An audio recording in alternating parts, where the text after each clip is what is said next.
सीतापुर गांव में रहती थी एक चुड़ैल, लेकिन इस बात से गांव के लोग अनजान थे। जब तक पूरे गांव की एक एक औरत के गहने मेरे पास नहीं आ जाते, मैं इस गांव को छोड़कर नहीं जाऊंगी, चाहे इसके लिए मुझे लोगों को गायब ही क्यों ना करना पड़े। दूसरी तरफ गांव की औरतें बात कर रही थी। अरे सुन रही हो, ये देखो, मैंने कल ही नया हार बनवाया है सोने का, कैसा लग रहा है? बहुत ही अच्छा। अच्छा है ना, पहले तुम पहनो, फिर शादी में अपनी होने वाली बहू को दे देना।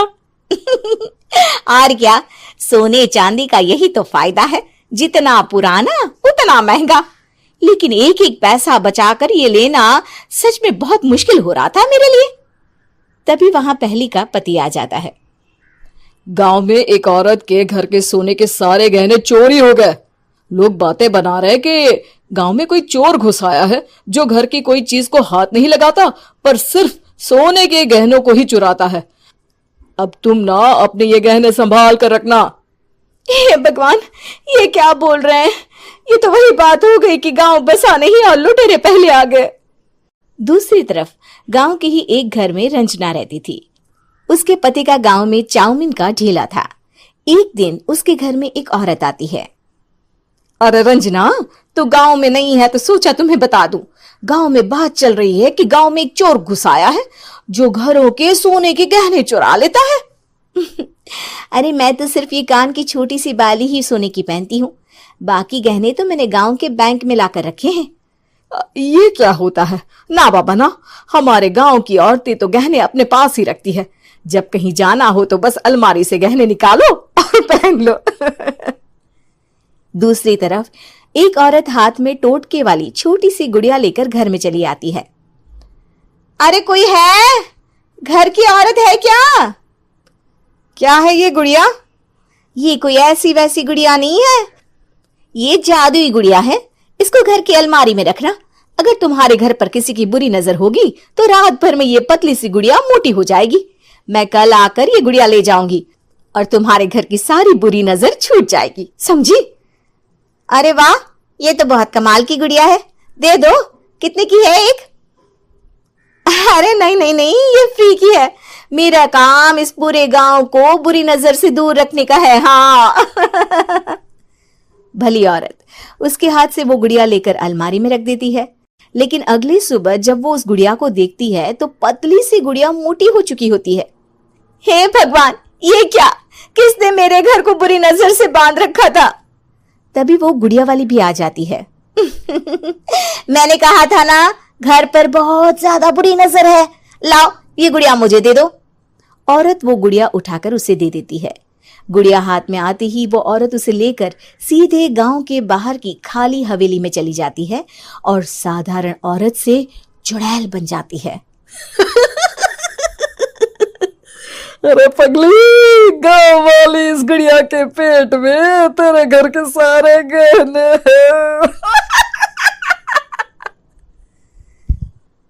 इतना बोलकर वो गुड़िया को फाड़ देती है और सारे गहने निकाल लेती है।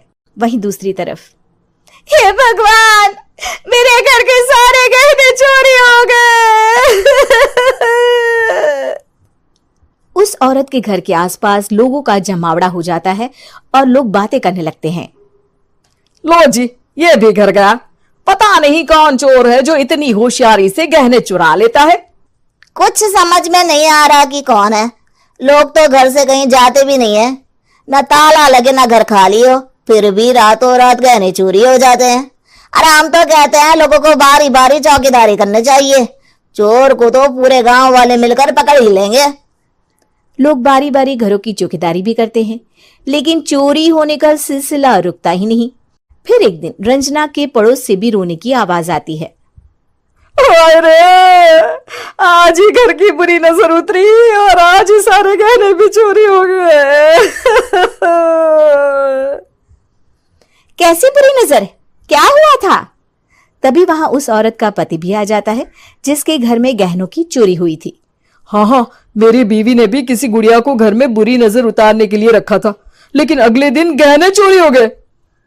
अब रंजना को कुछ कुछ बात समझ में आ जाती है। वो गांव वालों से कहती है, देखिए अब आप लोग चिंता ना करें, जल्द ही चोर पकड़ा जाएगा। उस नजर उतारने वाली गुड़िया को आज मेरे घर कोई भेज देना। फिर क्या था, चुड़ैल को लोग रंजना के घर भेजते हैं। पहली बार देखा है कोई खुद लुटने को तैयार बैठा है। तो तू है जिसे घर की बुरी नजर उतारनी है? ये ले गुड़िया, ये सुबह तक मोटी हो गई तो समझो तुमको और तुम्हारे घर वालों को नजर लगी है। हाँ हाँ, मैंने काफी सुना है। तुम ये गुड़िया मेरे घर छोड़ देना। अरे क्यों नहीं, कल सुबह आऊंगी जब गुड़िया तुम्हारे घर की सारी बुरी नजर लेकर मोटी हो जाएगी, ठीक है? अब क्या था, रात को रंजना ने पूरी नजर गुड़िया पर रखी। वो अपने पति और गांव के कुछ लोगों को घर की खिड़की से घर के अंदर नजर रखने को कह देती है, और फिर जो नजारा सब देखते हैं वो हैरान करने वाला होता है। गुड़िया धीरे से अलमारी खोलकर बाहर आती है। अलमारी के सारे गहने लेकर घर में जहां जहां गहने होते हैं वो लेकर अपने मुंह से खा जाती है। वो जितने गहने खाती उतनी ही मोटी हो जाती और फिर अलमारी में बंद हो जाती है। गांव वाले डर के मारे वहीं बेहोश हो जाते हैं। लेकिन सुबह जब वो औरत गुड़िया लेने आती है, रंजना उसका सामना करती है। ये देखो, गुड़िया कितनी मोटी हो गई है। लगता है मेरे घर में बहुत लोगों की नजर लगी है। लाला, ये गुड़िया मुझे दे दे। अरे बहुत कीमती गुड़िया है ये। तेरे घर की सारी बुरी नजर मैं गांव के बाहर वाली हवेली में फेंक आती हूँ। शाम को फिर लोगों के घर इसे लेकर जाना है ना। इसमें तो मेरी जान बसती है, जान। रंजना गुड़िया को चुड़ैल की तरफ बढ़ा देती है, लेकिन फिर वापस ले लेती है और गुड़िया के हाथ मोड़ देती है। जैसे ही गुड़िया के हाथ मोड़ती है, चुड़ैल का हाथ भी मुड़ जाता है। अच्छा, तो ये वो गुड़िया है जिसमें तुम्हारी जान बसती है। अब सुन चुड़ैल, तेरी सारी हकीकत सबके सामने आ गई है। या तो गांव वालों के गहने लौटा दे, नहीं तो मैं इस गुड़िया की गर्दन मोड़ दूंगी। चुड़ैल डर जाती है। अरे नहीं नहीं, मेरी गुड़िया दे दो, मैं सबके गहने वापस कर दूंगी। ठीक है, अब भी जा और सबके सारे गहने वापस कर। चल निकल यहां से। चुड़ैल सबके गहने लौटा कर रंजना के पास आती है। ला दे मेरी गुड़िया रंजना, इसके अंदर के गहने निकाल ले, लेकिन गुड़िया वापस दे दे। लेकिन रंजना जानती थी कि जैसे ही गुड़िया चुड़ैल को देगी उसकी शक्ति वापस आ जाएगी। चुड़ैल, तू तो चुड़ैल ही रहेगी, ये मैं जानती हूँ। अरे नहीं नहीं नहीं, मैं गांव छोड़कर चली जाऊंगी, किसी को परेशान नहीं करूंगी, वादा करती हूँ मैं। लेकिन रंजना उसकी एक बात नहीं सुनती और गुड़िया का सर उसके शरीर से अलग कर देती है। चुड़ैल सर अलग होते ही गायब हो जाती है। गांव वाले रंजना के साहस और बुद्धि की खूब प्रशंसा करते हैं।